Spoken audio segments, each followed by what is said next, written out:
Terima kasih Tuhan, itulah kerinduan kami semua Tuhan. Tidak ada satupun yang tidak merindukan untuk mengairi hidup ini. Mahkota Tuhan telah siapkan bagi kami, mahkota kehidupan kekal. Bapak terima kasih, kami telah memberkati Tuhan lewat pujian dan penyembahan kami. Tiba saatnya Tuhan kami mau duduk diam, mau berbicara bagi kami, supaya kami mengerti dan paham, sehingga kami melakukan semua perintah Tuhan dengan tidak berbantah-bantah. Karena kami percaya orang yang melakukan firman Tuhan itu yang akan berbahagia, itu yang akan melihat janji Tuhan, itu yang mengalami janji Tuhan. Terima kasih Tuhan, kami tidak izinkan kuasa apapun coba-coba mau datang untuk mau mencuri perhatian kami. Kami patahkan kuasanya dalam nama Yesus. Kami izinkan Roh Allah bekerja secara penuh, kuasai roh, jiwa dan tubuh kami saat ini Tuhan. Dan biarlah Tuhan setiap kata kalimat yang keluar mulut hamba-Mu menjadi berkat Tuhan bagi setiap kami yang datang di pagi ini Tuhan, di ibadah pertama ini. Dalam nama Tuhan Yesus Kristus, Tuhan urapi firman-Mu, urapi hamba-Mu, urapi kami semua, dan kami telah siap untuk dengar firman. Haleluya, amin, amin, amin. Ya, puji Tuhan saudara. Shalom. Shalom, shalom, shalom. Yesus dahsyat. Luar biasa. Sekali lagi kurang semangat semua.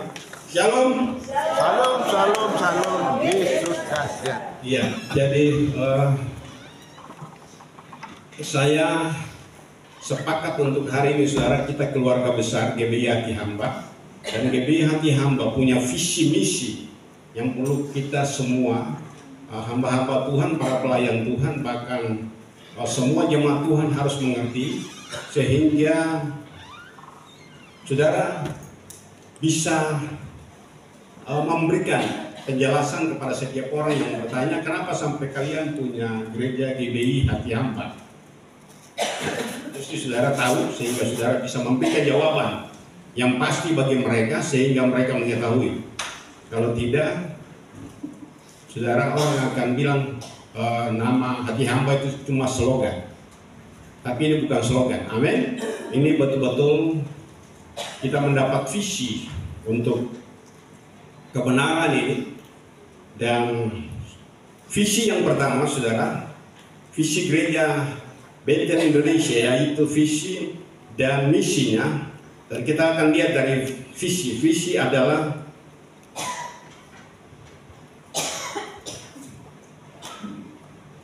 ini visi saudara. Visi itu adalah berubah dan menghasilkan buah yang baik. Sekali lagi, berubah dan menghasilkan buah yang baik. Saudara, kalau pertobatan kita tidak berubah dari kehidupan kita, apa bedanya dengan orang yang tidak bertobat? Dan kita lihat dalam firman Tuhan, mari kita lihat dalam Matius pasal yang saya bicara tentang visi dulu. Matius 3 ayat yang ke-8 sampai ayat yang ke-10. Tolong Bapak Nus. Demikian firman Tuhan. Jadi hasilkanlah buah yang sesuai dengan pertobatan.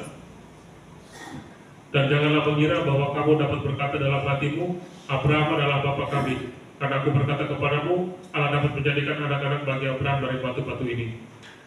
Kapak sudah tersedia pada akar pohon, dan setiap pohon yang tidak menghasilkan buah yang baik pasti ditebang dan dibuang ke dalam api.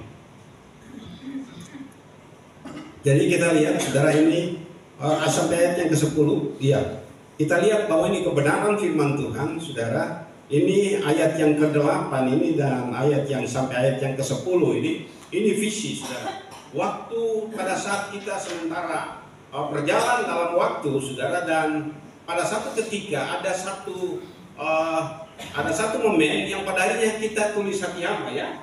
Itu kalau momen dia punya tema itu Hati Hamba, dan Hati Hamba ini dia terampang dari tahun ke tahun tidak berubah. Dan semua kita menghendaki supaya kita punya nama jemaat, karena waktu itu gereja Bethel Indonesia jemaat Somlaki saja, lalu jembatan BTN, alamat jembatan BTN. Dan itu masih ada di BPS atau di pusat sana. Setiap kali saya bayar perpuluhan itu, mereka langsung balas bahwa terima kasih Bapak Ibu Pendeta Yonas Anaktoti telah membayar perpuluhan GBI jembatan, GBI Somlaki jembatan BTN. Itu sebabnya saudara, lalu tiba-tiba kita semua sepakat, hamba-hamba Tuhan kita semua sepakat dan kita bilang, kenapa kita punya nama gereja tidak kasih nama hati hamba? Dan waktu itu kita semua sepakat, dan memang pada saat itu saudara langsung Tuhan bicara kepada saya untuk hal ini yang harus kita lakukan saudara. Dan kita lihat lagi dalam Matius pasal yang ke-7 ayat 19 dan 20.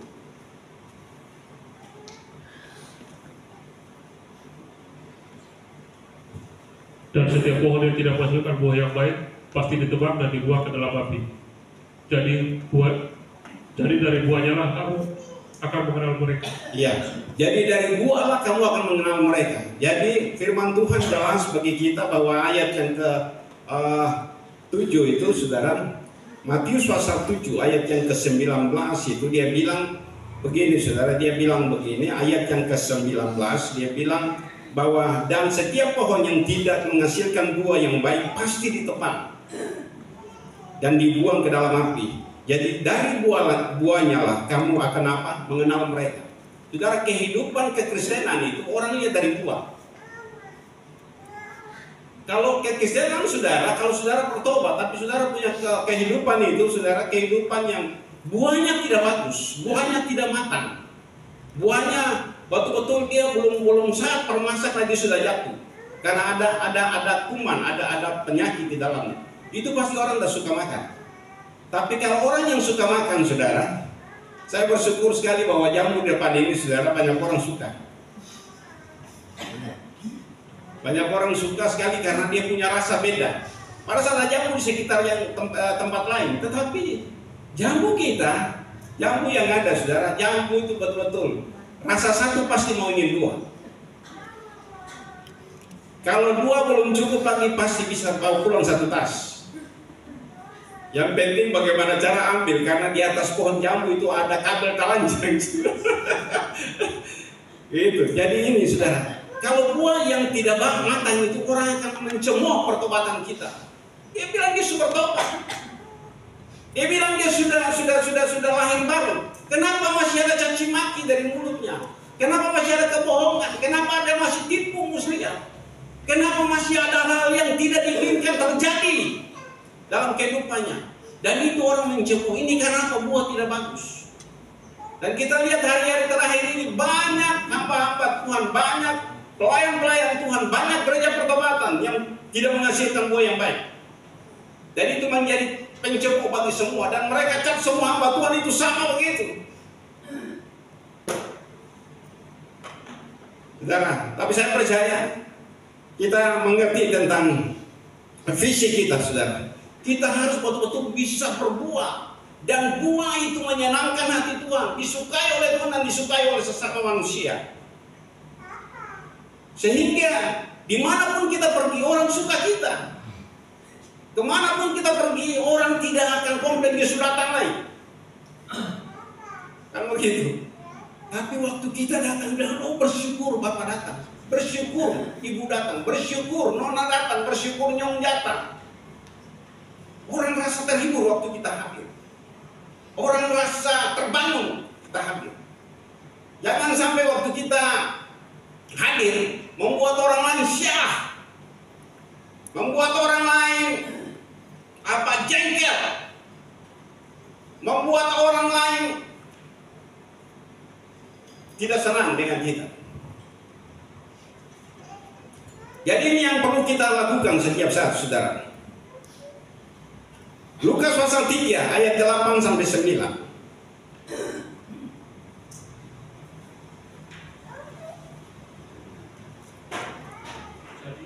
Tolong bacakan.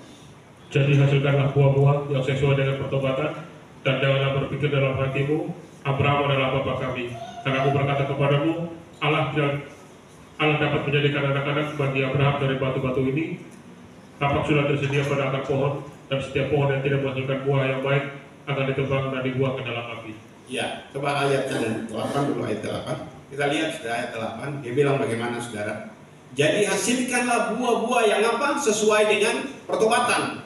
Dan jangan kamu berpikir dalam hatimu, Abraham adalah bapa kami. Karena aku berkata kepadamu, Allah dapat menjadikan anak-anak bagi Abraham dari apa? Batu-batu. Saudara percaya atau tidak? Akhir zaman ini saudara lihat di YouTube bagaimana daerah-daerah Muslim yang sekarang bertobat, dan mereka ribuan orang itu baptis selamat. Tuhan berhak kalau saudara anak-anak Tuhan yang sudah jadi anak Tuhan tapi saudara tidak menghasilkan buah yang baik, Tuhan sanggup untuk mengubah. Saudara punya kehidupan dan saudara akan punya kecemburuan. Karena Alkitab katakan yang terdahulu akan menjadi apa? Terakhir. Yang terakhir akan menjadi terdahulu. Saya percaya Indonesia sementara dilawat Tuhan dengan luar biasa. Jangan sampai orang-orang yang kita selama ini tahu bahwa mereka tidak mengenal Allah. Mereka adalah Kedar dan Nabayot. Itu keturunan Ismail, saudara. Yang ada banyak-banyak. Satu ketika saya percaya, saudara. Saya senang dengan Pak Gus Dur, presiden kita yang keberapa saya tidak ingat. Tapi dia bilang begini, memang orang Kristen itu punya Allah itu sangat dekat. Karena mereka panggil Bapa. Kalau Hindu itu masih lebih dekat sedikit. Karena mereka panggil Om. Kita bangga, saudara, bahwa kita punya Bapa itu, saudara. Dia rindu sekali supaya kita harus menghasilkan buah. Buah yang baik, saudara. Dan ini pertanyaan bagi saya dan saudara, maukah saudara menghasilkan buah yang baik? Halo? Saya mau. Nanti kita lihat kalau saudara saya mau, akibatnya apa? Mau akibatnya apa, saudara? Kita lihat ayat selanjutnya. Ayat yang selanjutnya dari ayat kasih naik terus ya. Kapak sudah tersedia pada akar pohon, dan setiap pohon yang tidak menghasilkan buah pasti apa? Ditebang dan dibuang ke dalam api. Alias saudara, orang Kristen atau pelayan Tuhan yang sudah bertobat tetapi tidak menghasilkan buah yang baik, kapak sudah ada di bawah akar pohon dan siap untuk ditebang. Siap untuk ditebang, saudara. Dan kalau ditebang pasti dia kering dan dia dibuang ke dalam apa? Api. Dibuang ke dalam api. Jadi saudara main-main dengan hidup ini, saudara.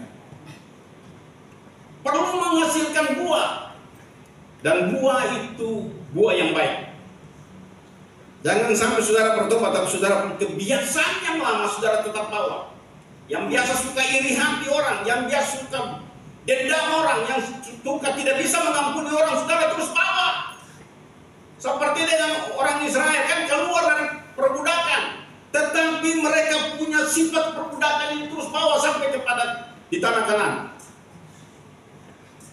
Untuk membuat mereka supaya prinsip budak itu mereka betul-betul bisa hilang. Tuhan kasih mereka perjalanan yang sebenarnya cuma 40 hari saja jadi 40 tahun. Untuk apa? Memproses mereka. Saudara lihat saya berubah, lihat Ibu Pendeta Neti berubah, Pendeta Maria berubah. Saudara lihat sekarang, tapi saudara tidak lihat proses. Orang ingin perubahan, orang ingin untuk menjadi sama seperti seseorang, tetapi mereka tidak tahu awal proses. Proses itu sangat-sangat sakit, saudara. Itu sangat sakit. Saudara, orang suka lihat bagaimana Yusuf itu dia sampai pada endingnya, saudara. Dia jadi apa? Orang nomor 2 tanpa pemilihan, saudara. Itu ditunjuk langsung oleh semua pembesaran raja untuk dia jadi orang nomor 2. Tetapi saudara cuma senang dengan proses, dengan hasilnya itu. Hasilnya itu saudara luar biasa, saudara, wow. Saudara punya keinginan sih, tapi saudara tidak lihat dari belakang prosesnya.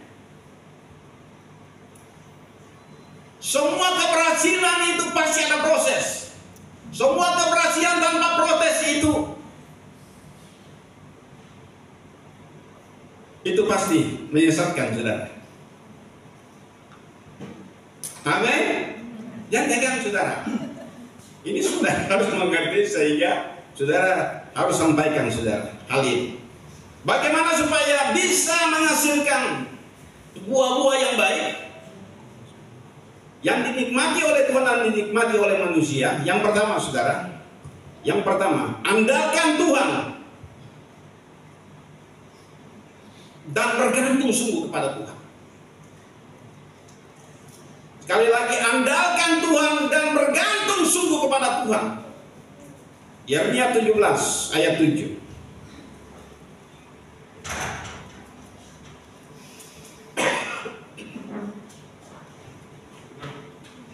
Diberkatilah orang yang mengandalkan Tuhan, yang menaruh harapan padanya, yang menaruh harapannya pada Tuhan. Ya, diberkatilah orang yang apa? Mengandalkan Tuhan, yang menaruh harapannya kepada Tuhan, bergantung kepada Tuhan dan mengandalkan Tuhan sungguh-sungguh. Kenapa sampai Yusuf berhasil? Karena dia mengandalkan Tuhan. Amin. Dia mengandalkan Tuhan dan dia bergantung sepenuhnya kepada Tuhan. Dia tidak gantikan itu dengan apapun. Dia tidak terganti dengan saudara istri Potifar. Walaupun istri Potifar berusaha berkali-kali untuk menyesatkan dia, tapi dia tidak gantikan itu.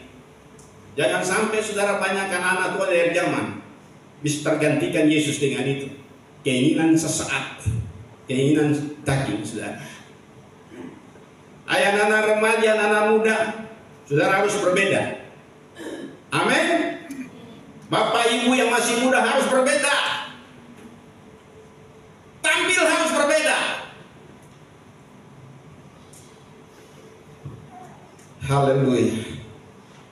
Contoh, Sadrak dan Mesak dan Abednego. Mereka mengandalkan Tuhan.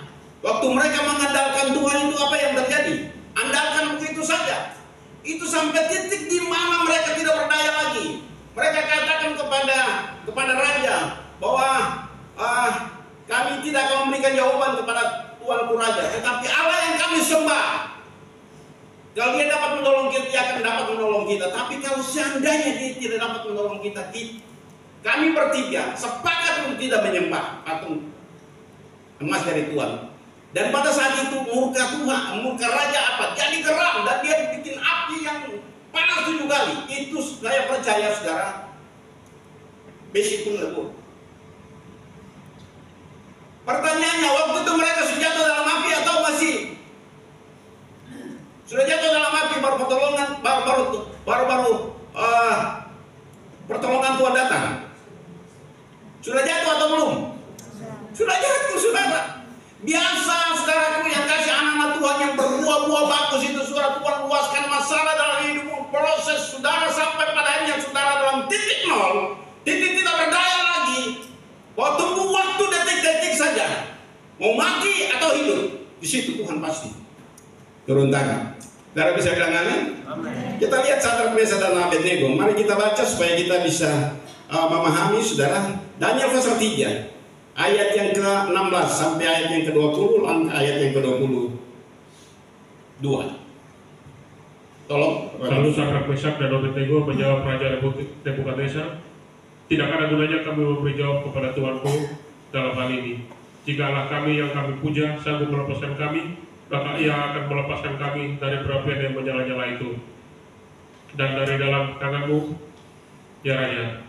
Tetapi seandainya tidak, hendaklah Tuanku mengetahui, ya Raja, bahwa kami tidak akan memuja dewa Tuanku dan tidak akan menyembah patung emas yang Tuanku dirikan itu.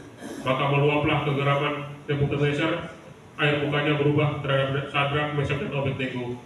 Lalu diperintahkannya supaya perapian itu dibuat 7 kali lebih panas dari yang biasa. Kepada beberapa orang yang sangat kuat dari tentaranya dititahnya untuk mengikat Sadrak, Mesak dan Abednego dan mencampakkan mereka ke dalam perapian yang menyala itu. Karena titah raja itu keras, dipanaskanlah perapian itu dengan luar biasa, sehingga nyala api itu membakar mati orang-orang yang mengangkat Sadrak, Mesak dan Abednego itu ke atas. Iya, kita lihat saudara, api begitu panas Sesampai orang yang mengangkat itu orang-orang yang padang besar, pasti macam padang sandi begini, macamnya kiri begini, padang-padang yang besar. Itu tentara yang tampan luar biasa. Mereka mengikat 3 orang ini, ikat mereka, lapis pakaian mereka semua ikat. Lalu mereka buang mereka ke dalam api. Bayangkan, orang buang mereka dalam api, 3 orang dalam api. Itu yang luar biasa, saudara. Bahwa 3 orang yang hebat dari tentara Mesir itu mati cuma karena panas api. Itu cuma panas api. Tapi mari kita lihat, saudara, mari kita lihat ayat 23 sampai 24. Ini mereka jatuh dalam api. Coba tolong baca. Tetapi ketiga orang itu, yakni Sadrak, Mesak, dan Abednego, jatuh ke dalam perapian yang jatuh ke dalam api, dalam perapian yang menyala-nyala 7 kali panasnya itu. Dan terikat. Kemudian terkejutlah Raja Nebukadnezar, lalu bangun dengan segera. Berkatalah ia kepada para menterinya, bukankah 3 orang yang telah kita campakkan dengan terikat ke dalam api itu? Jawab mereka kepada Raja, benar ya Raja. Katanya, tetapi ada 4 orang kulihat berjalan-jalan dengan bebas di tengah-tengah api itu. Maka mereka tidak terluka, dan yang keempat itu rupanya seperti anak dewa. Iya, saudara, luar biasa, saudara. Waktu mereka jatuh dengan terikat, pada saat itu, lewat kehidupan mereka yang berbuah, dan buahnya menyenangkan hati Tuhan dan sesama. Apa yang terjadi, saudara? Mereka buang dalam api. Tuhan tidak pernah terlambat untuk menolong. Amin. Api diubah menjadi apa? Kulkas yang dingin, saudara. Api diubah karena Tuhan kita adalah api. Dia turun, dan kenapa 3 orang yang terbuang di dalam api? Tetapi kenapa 4 orang? Dan yang satu itu seperti apa? Dewa. Siapa dia? Yesus yang kita percayai. Amin. Yesus yang percaya dia bahwa dia adalah Immanuel, Allah menyertai kamu sampai ke sudah ngalah. Selagi saudara masih hidup, dia tetap menyertai saudara. Saya bilang amin. Amin. Itu Tuhan kita, saudara. Nah, kita lihat lagi ayat yang ke-28 sampai 30. Berkatalah Nebukadnezar, terpujilah Allahnya Sadrak, Mesak, dan Abednego.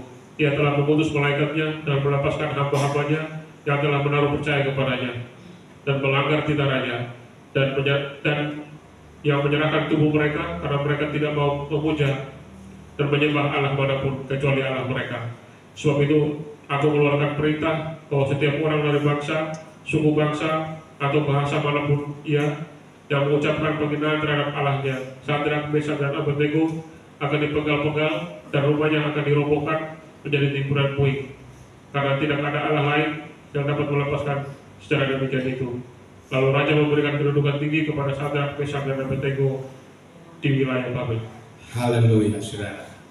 Bayangkan, saudara, lewat kehidupan kita orang mengenal Tuhan yang kita kenal. Lewat kehidupan kita orang mengenal kasih Kristus. Lewat kehidupan kita, saudara, orang yang tidak mengenal Allah pasti mengenal Allah. Sekali lagi. Dan pada akhirnya apa, saudara? Raja yang tidak mengenal Allah langsung mengagungkan Tuhan yang disembah oleh Sadrak, Mesak, dan Abednego. Dan dia berseru untuk semua orang yang ada di pemerintahan Babel saat itu harus takut akan apa? Takut akan Allahnya Sadrak, Mesak, dan Abednego. Dan tidak seorang pun yang menghina. Kalau menghina semua. Bayangkan, saudara. Itu prinsip-prinsip seperti ini yang perlu, saudara. Yang kedua, saudara, hidup melakukan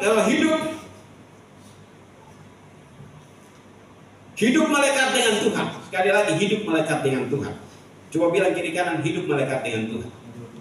Saudara, kalau mau berbuah, kalau saudara tidak melekat dengan Tuhan, tidak bisa saudara berbuah. Betul? Saudara mau berbuah, kalau saudara tidak melekat dengan Tuhan, tidak bisa berbuah. Apalagi kita ini cabang-cabang apa? Bukan asli, tapi cabang-cabang yang cuma dicangkokkan. Nah, kalau kita tidak menyatu, menempel dengan pokok, pasti saudara tidak berbuah, pasti ditebang dan dibuang, saudara. Mari kita lihat dalam Yeremia pasal 17 itu ayat yang ke-8a saja. 8a.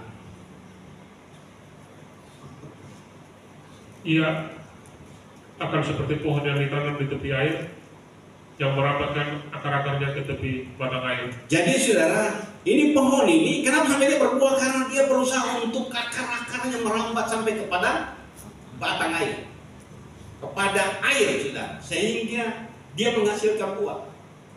Siapa itu air kehidupan? Yesus.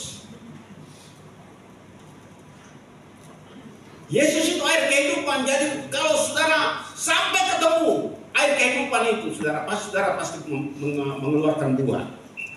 Amin. Pasti mengeluarkan buah. Nah, kita lihat lagi dalam Yohanes pasal 15 ayat 4 sampai 7. Tolong Bapak baca.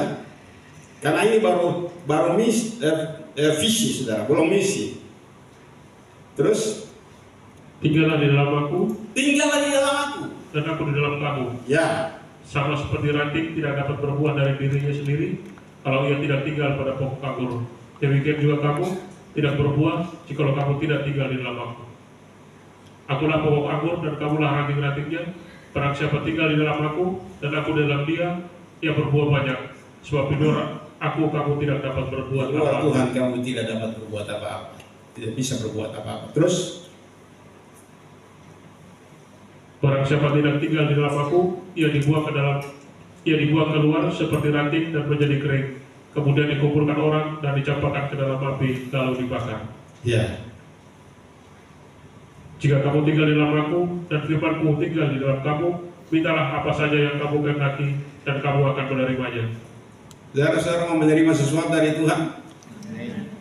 Saudara rindu untuk menerima sesuatu. Impian saudara, permintaan saudara selama ini tinggal dalam firman, dan firman di dalam kamu.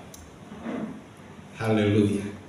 Pasti saudara itu akan terjadi. Ayat 7 dia bilang itu, jikalau kamu tinggal di dalam aku dan firman-Ku tinggal di dalam kamu, minta apa saja yang kamu kehendaki dan kamu akan apa? Menerima.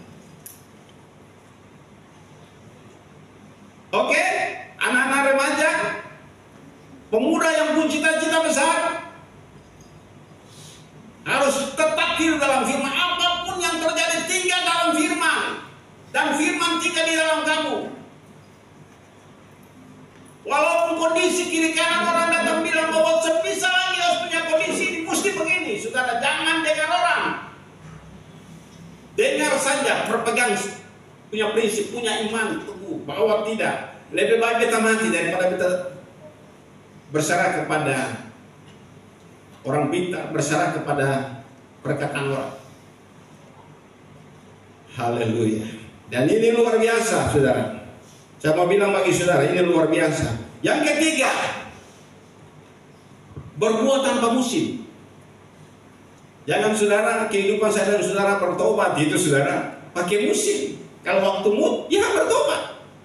Kalau waktu musim, waktu baik, ya melayani Tuhan. Kalau saya waktu yang terbaik, ganti saja. Tidak bisa saudara.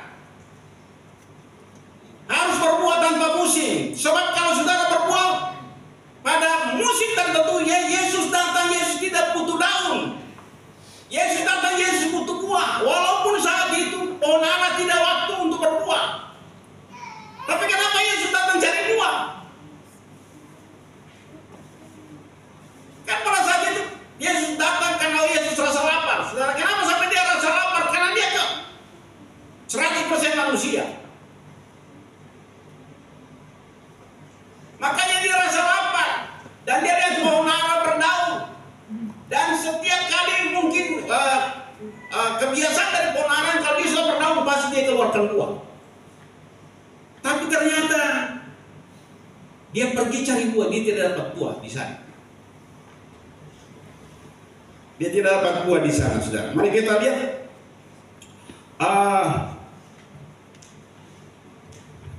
Yeskel, Yohanes, Yeremia, Bapak Yeremia.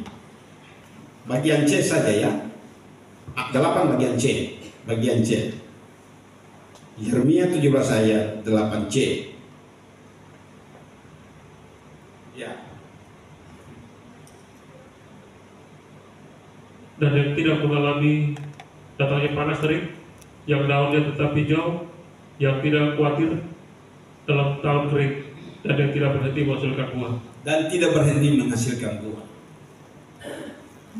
Jadi dia tidak berhenti untuk menghasilkan buah. Terus berbuah, saudara. Kita lihat Yehezkiel pasal yang ke 47 ayat 12.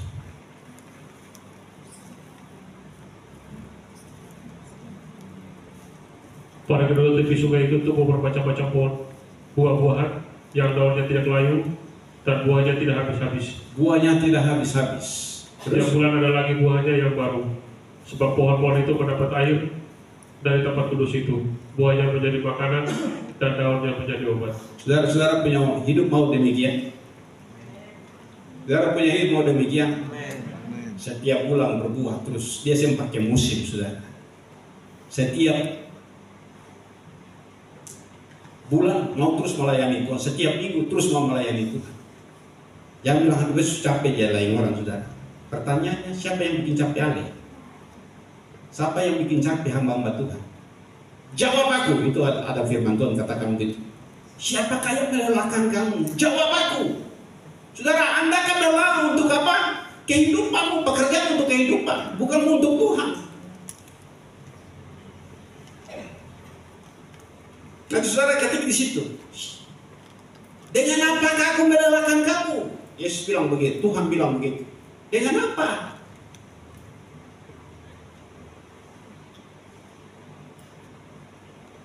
Kemarin contoh dari ibu-ibu Kriweno sampaikan, kalau saya punya laki itu asam urat sampai saya bisa jalan gici-gici, tapi kalau pergi di kantor dia tetap setia sekali. Tapi kalau suruh berdoa,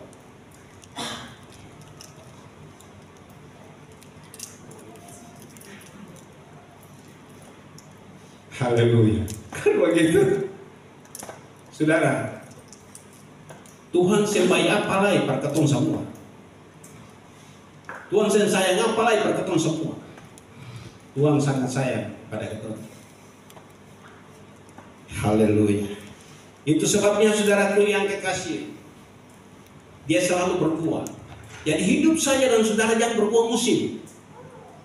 Tapi tidak ada musim, tetap menghasilkan buah yang baik, berkenan kepada Tuhan dan sesama. Itu visi dari Gereja Betel di Indonesia, GBI Hati Hamba. Som lagi, saudara.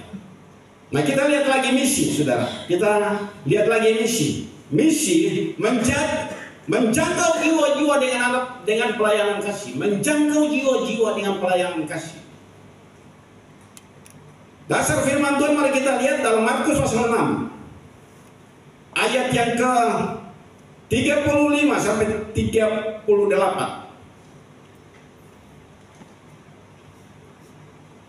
Pada waktu hari sudah mulai malam, datanglah murid-muridnya kepadanya dan berkata, tempat ini sunyi dan hari sudah mulai malam. Suruhlah mereka pergi supaya mereka dapat membeli makanan di desa-desa dan di kampung-kampung di sekitar ini. Tetapi jawabnya, kamu harus memberi mereka makan. Kata mereka kepadanya, jadi haruskah kami membeli roti seharga 200 dinar untuk memberi mereka makan? Tapi ia berkata kepada mereka, berapa banyak roti yang ada padamu? Cobalah periksa. Saya sudah memeriksanya. Mereka berkata, 5 roti dan 2 ikan. Lalu ia menyuruh orang-orang itu supaya semua duduk berkelompok-kelompok di atas rumput hijau. Maka duduklah mereka berkelompok-kelompok, ada yang 100, ada yang 50 orang. Ya, sampai situ saja. Nah, kita lihat lagi Lukas pasal 3 ayat 12.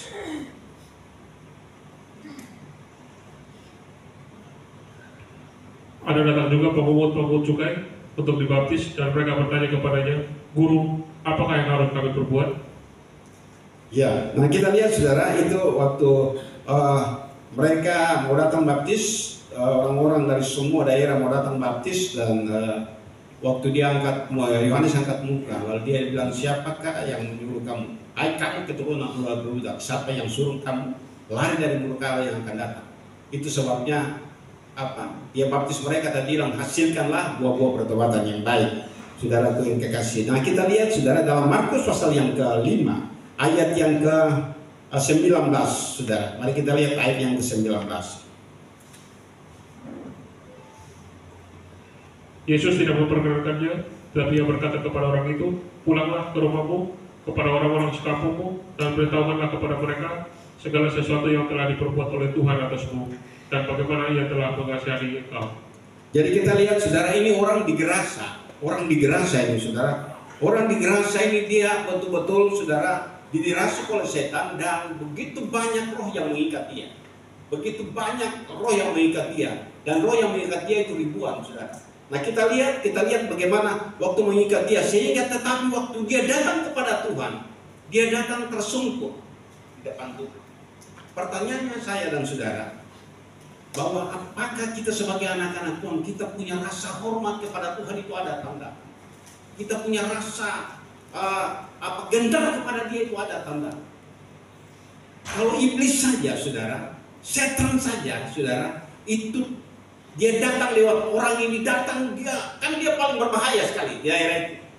Tetapi waktu Yesus datang dia lari dan dia bisa kenal itu Yesus. Dia kenal Yesus. Engkau adalah Yesus anak Allah yang maha tinggi. Tapi kita kadang-kadang saya tahu siapa itu Yesus. Siapa itu Yesus? Saudara ingat anak-anak Skewa, 7 anak Skewa, imam Skewa. Mereka mau coba-coba pakai kuasa yang ada bagi Tuhan kasih kepada Paulus. Dan mereka mengusir orang yang kerasukan juga saudara. Orang yang kerasukan. Lalu mereka katakan begini, dalam nama Yesus yang disembah oleh Paulus, kami mengusir engkau keluar. Iblis itu bilang apa? Yesus kami kenal, Paulus juga kami kenal. Siapa engkau?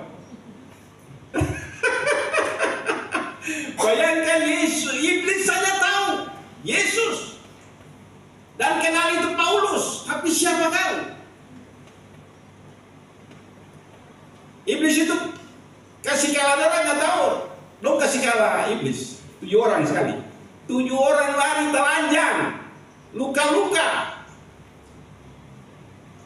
Jangan jadi orang Kristen yang kalah. Jangan jadi orang Kristen yang tidak memiliki kuasa.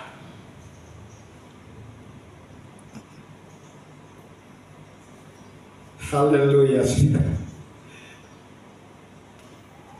Nah kita lihat dalam pembacaan kita dalam Lukas pasal yang ke-8 ayat 28.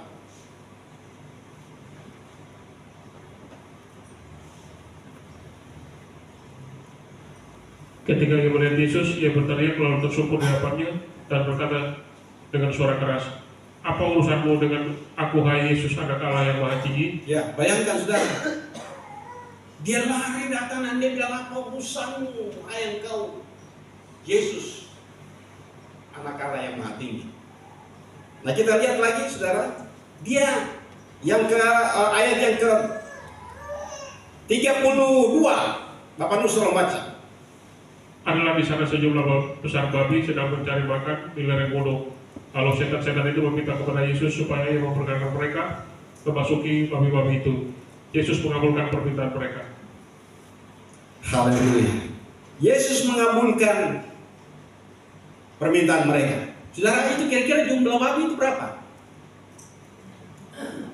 Halo? Jumlah babi yang ada berkeliaran cari makan di tebing gunung itu berapa saudara? Halo? Ini guru-guru sekolah minggu, anak-anak sekolah minggu tahu. Kalau kita tanya anak sekolah minggu, kamu pasti tahu.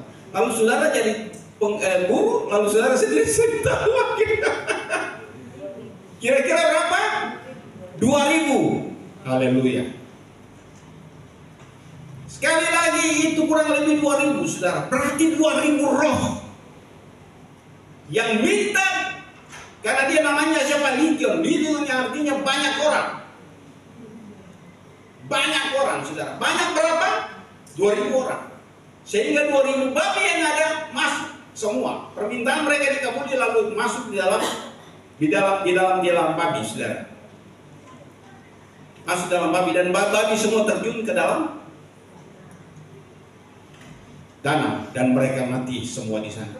Nah sekarang saudara yang kekasih dalam Tuhan Yesus Kristus, mari kita perhitungkan saudara harga babi saat ini.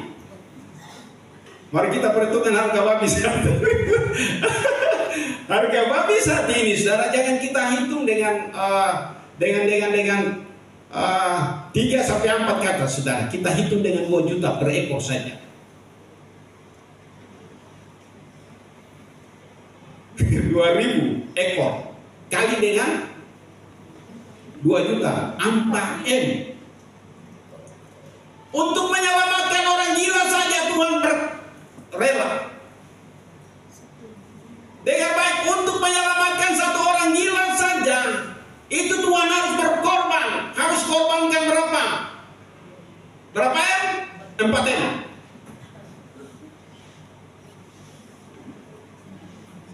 Orang gila saudara. Itu makanya Alkitab katakan dalam Lukas pasal yang ke-11, Lukas pasal 15 ayat yang ke-7 sampai ayat yang ke-10. Tolong baca. Aku berkata kepadamu, demikian juga akan ada sukacita di surga karena satu orang berdosa yang bertobat, lebih daripada sukacita karena 99 orang benar yang tidak memerlukan pertobatan. Terus? Atau perempuan manakah yang mempunyai 10 dirham dan jika ia kehilangan satu di antaranya, tidak menyalakan pelita dan menyapu rumah serta mencarinya dengan cermat sampai ia menemukannya?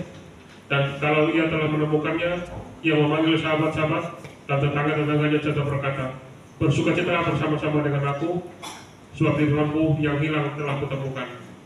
Aku berkata kepadamu, demikian juga akan ada sukacita pada malaikat-malaikat Allah karena satu orang berdosa yang bertobat. Saudara dengar baik, satu orang saudara bisa tuntun dan selamatkan dia. Itu ada sukacita yang besar. Kalau selama ini saudara tidak bisa berbuah dan tidak bisa menghasilkan buah yang baik, saudara tidak mungkin saudara bisa. Saudara 3 tahun itu Tuhan Yesus cari buah pohon ara itu, tapi tidak dapat. Dan Yesus bilang, guna apa hidup di tanah? Dan kalau kita tidak berbuah, kita tidak bisa menangkan jiwa satu pun, saudara. Saya mau tantang saudara, bahwa saudara tidak berguna. Guna apa tinggal di lahan ini? Guna apa hidup?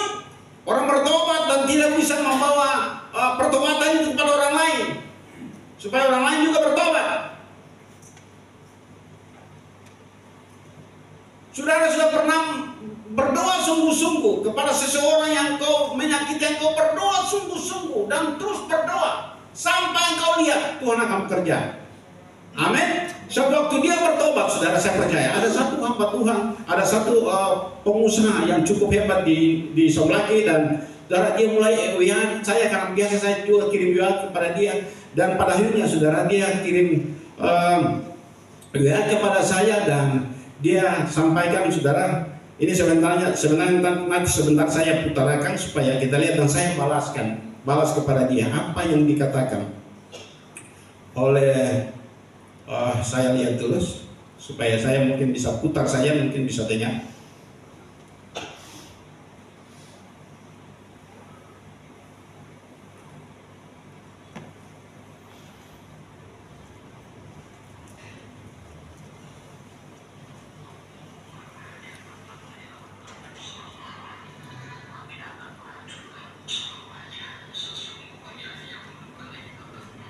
Pada waktunya yang menyia-nyiakan akan disia-siakan pada waktunya.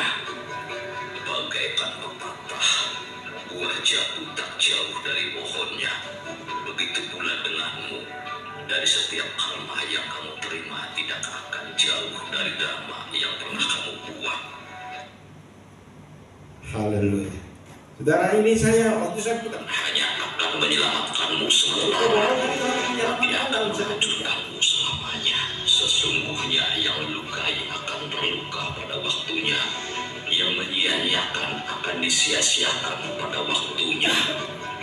Bagaikan pepatah, buah jambu tak jauh dari pohonnya.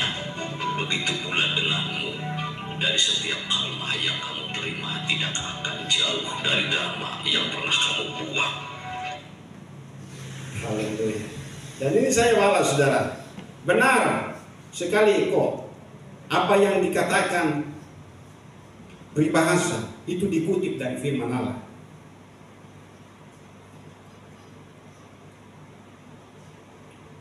Kitab Galatia pasal 6 ayat yang ke-7 sampai ayat yang ke-10. Mohon dibaca dan dia baca. Saya percaya, saya doakan sehingga dia waktu baca ini dia digentar, dia digelisahkan. Dan satu saat pasti saya ketemu muka dengan dia. Saya sudah sering ketemu muka dengan dia. Tapi saya percaya pasti dia punya kebutuhan, dia akan undang saya. Percaya atau tidak, saya percaya Tuhan itu luar biasa. Amin. Pasti Tuhan akan menuntun dia. Karena begini saudara, apa gunanya kita memiliki semua kekayaan dunia ini, tapi jiwa kita binasa? Tidak ada guna. Amin. Tidak ada guna saudara. Tidak ada guna sedikit pun saudara. Apa gunanya kita memiliki semuanya tapi jiwa kita binasa? Mari kita lihat yang terakhir firman Tuhan ini saudara, dalam Matius pasal yang ke-16 ayat 26 dan Markus 8 ayat 36 sampai 37.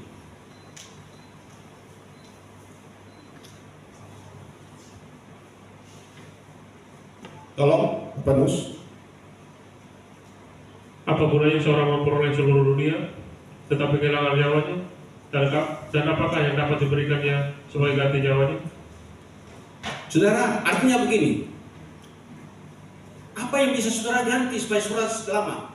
Dengan uang yang selama ini saudara simpan di bank, miliaran di bank, saudara punya apartemen, saudara punya apa, sudah mobil sekian banyak, saudara punya kekayaan atau emas batangan berapa banyak, saudara. Itu bisa gantikan? Tidak bisa, saudara.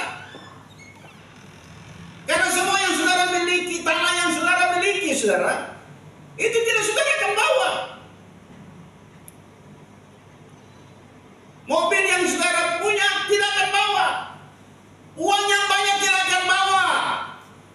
Sampai batas mana kubur saja. Jadi jangan anggap enteng tentang saudara keselamatan yang saudara terima. Pegang itu teguh, saudara. Itu tidak bisa tergantikan dengan apapun. Tidak tergantikan dengan kekayaan, jabatan, kedudukan, kecantikan, ketampanan. Tidak bisa. Jaga itu, jangan sampai saudara menyesal seperti siapa? Esau. Waktu menerima hak kesulungan, dia menjerit, berteriak, meraung-raung, Bapa, berkati aku. Tapi berkat telah jatuh kepada orang lain, kepada adiknya, Yakub, saudara. Haleluya. Ini waktu saya bilang bagi saudara, Markus pasal yang ke-8 ayat 36-37. Apa gunanya seorang memperoleh seluruh dunia tapi yang kehilangan nyawanya? Karena apakah yang dapat diberikannya supaya ganti nyawanya? Apa yang saudara mau berikan ganti nyawa saudara? Saudara punya nyawa itu berharga. Karena nyawa itu yang nanti Tuhan akan memberikan saudara mahkota. Yang mati dalam Tuhan akan dibangkitkan. Karena saya putar video itu, bagaimana waktu mereka kedatangan Tuhan, dengar bunyi sangkakala yang mati dalam Tuhan itu dibangkitkan. Biar kubur itu cor lagi dengan besi cor di atas kiri kanan semua. Itu langsung kuasa Tuhan itu terbuka dan mereka waktu bangkit itu dalam apa? Kehidupan tengkorak. Karena daging itu sudah apa? Jadi tebu, jadi tanah. Lalu pada saat itu apa yang terjadi saudara? Itu langsung kuasa Tuhan, langsung mereka semua pakai tubuh kemuliaan Tuhan. Lalu mereka terangkat. Kita yang hidup akan diubah dan ketemu dengan Tuhan. Haleluya. Berikan kemuliaan bagi Tuhan. Di musik. Well.